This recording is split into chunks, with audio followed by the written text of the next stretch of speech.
Well, that video of that chick that ranted in front of a microphone, I guess it's called a slam poem or something like that. That's been going around everywhere. It's inescapable. I haven't been able to tune into any social network anywhere and not see it.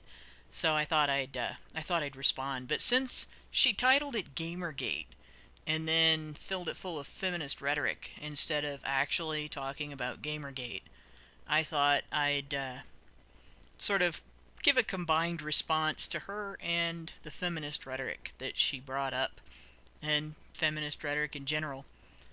That kind of rhetoric just pisses me off, and I thought, well, one good rant deserves another, so I wrote a thing, and I read it for the camera. And while the format of it probably doesn't match up to what would be considered slam poetry, that's what I've got.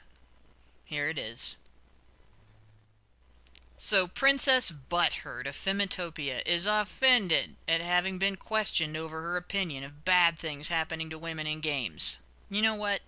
I don't give a rat's ass when bad things happen to women in games. Let me tell you why, Princess. Because you demonize men with a crazy conspiracy theory you call patriarchy, but you make tinfoil hat jokes about gamers who criticize corporations and the media for colluding behind closed doors and lying to the public. Because you treat fiction you dislike as an attack on all women, but you're offended when non-violent men object to being portrayed as real live thugs in your political propaganda. Because you call games oppressive for stereotyping women, but you have no problem with feminist men doing it whenever they want someone to protect. And you say gender roles are oppressive and should be eliminated, but when they suit your agenda, you push them like a drug. Because when a woman betrays, lies to, gaslights, emasculates, and dehumanizes her partner, you don't think that's abusive. But if his objection to it, his rejection of it, is too public for her fragile, girly ego, you sure as shit think that is. Even though you're not above exploiting her embarrassment as a silencing tool against a consumer revolt. Because you're compelled to rant over a fictional woman's consent, but you choose to forget about consent when you want to force your ideology down the unwilling throats of real-life people involved in an entire spectrum of real-life hobbies and professions. Because you act depressed by being exposed to things that make you feel judged, but your whole rant was a long-winded demand that men and boys know their place. Because complaints of sexism when the same things happen to fictional women as to fictional men come spouting out of one side of your face, while you demand equal treatment with the other. You use the word equality like you don't know what it means. Because ideologues like you pay women to treat criticism and mockery like real-world threats. But you all objected to Gamergaters connecting a bomb threat against a social gathering to warnings they were given earlier on the day of the event. Because you treat saying to you, "I disagree with what you said about me," as an act of aggression.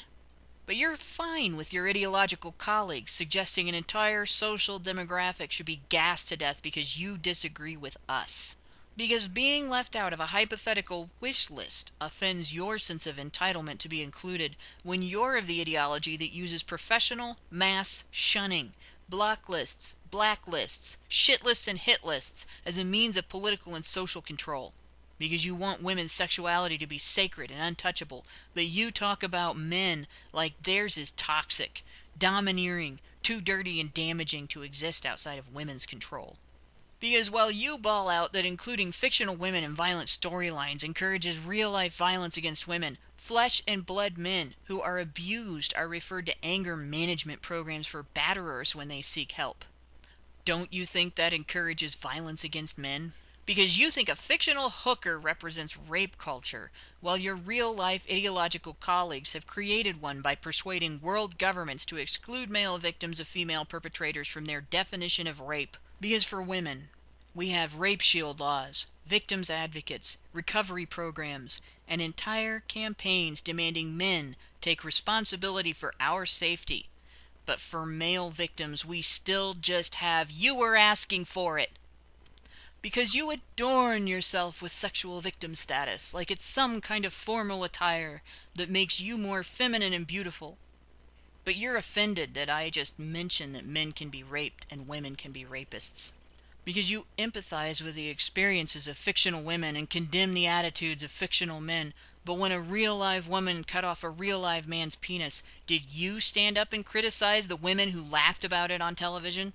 Because you think it's gender-based violence when a guy can role-play sex with pixels on a screen just because they're shaped like a woman. But you don't see the gender-based violence in normalizing the act of deliberately inflicting degloving injuries on the sex organs of baby boys who are too young to do anything but scream in pain when it happens.